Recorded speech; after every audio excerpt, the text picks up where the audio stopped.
আসসালামু আলাইকুম দর্শক মণ্ডলী, কেমন আছেন আপনারা? আশা করি ভালো আছেন। আল্লাহর অশেষ রহমতে আমিও ভালো আছি। আজকে চলে এলাম আমাদের মাঠে।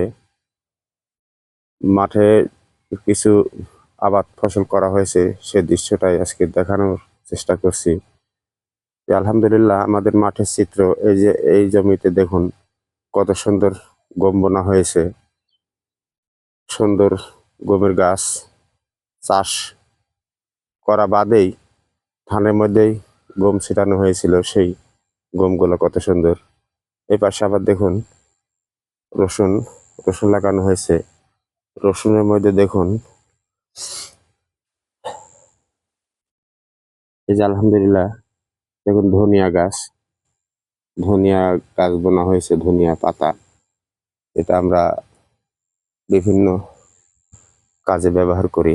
এই ধনিয়া পাতা এবং রসুন একসঙ্গে। ওই পাশে আবার দেখুন ভুট্টা লাগানো হয়েছে, কত সুন্দর ভুট্টা। এই যে অনেক দূরে যে জায়গাটা দেখা যাচ্ছে, সেটা হলো আমাদের কিয়ারের রাস্তা বলে। সেটা হলো আমাদের পাবনা জেলায় অবস্থিত। যে দেখা যাচ্ছে কত দূর, আমি আপনাদের দেখানোর চেষ্টা করছি। সেটা হলো পাবনা জেলা কিয়ারের রাস্তায় নামে পরিচিত। এটা চাটমোহর উপজেলায় অবস্থিত এই রাস্তাটা। আসুন আরো কিছু দেখানোর চেষ্টা করি। মাশাআল্লাহ, এই যে জমিটা রসুন দেখতে পাচ্ছেন, এত সুন্দর রসুনের গাছ হয়েছে। কোনো ঘাস নাই, কিচ্ছু নাই, খুব সুন্দর রসুনের গাছ। আলহামদুলিল্লাহ, এই কৃষক খুব মনোযোগ সহকারে আবাদ করে সুন্দর পরিবেশে। আসুন আরো কিছু দেখানোর চেষ্টা করি। দেখুন মাশাআল্লাহ, এই জমিতে কত সুন্দর ভুট্টার গাছ। দেখুন কত সুন্দর হয়েছে এই গাছগুলা, দেখা যাচ্ছে। আলহামদুলিল্লাহ, দেখতে পাচ্ছেন আমাদের মাঠে গম গম দেখুন বের হয়ে গেছে। মাশাআল্লাহ, কত সুন্দর।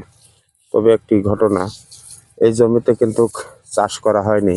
এর আগের ভিডিওতে আপনাদের মাঝে যেমনটি দেখাইছিলাম, যে চাষ না করে ধানের মধ্যে গম ছিটানোর পরে যে এত সুন্দর গম গাছ, এত সুন্দর গম, আপনারা যদি না দেখেন, না বোনেন, তাহলে আপনারা বিশ্বাস করতে পারবেন না যে এত সুন্দর গমের গাছ হয়েছে, গম হয়েছে।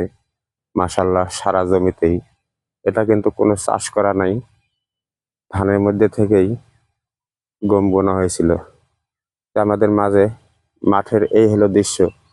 এই দেখুন আমাদের এখানে আবার একটি ভাটা আছে, দেখানোর চেষ্টা করছি। এই যে ভাটা, মাশাল্লাহ আমাদের মাঠের এই হলো অবস্থা।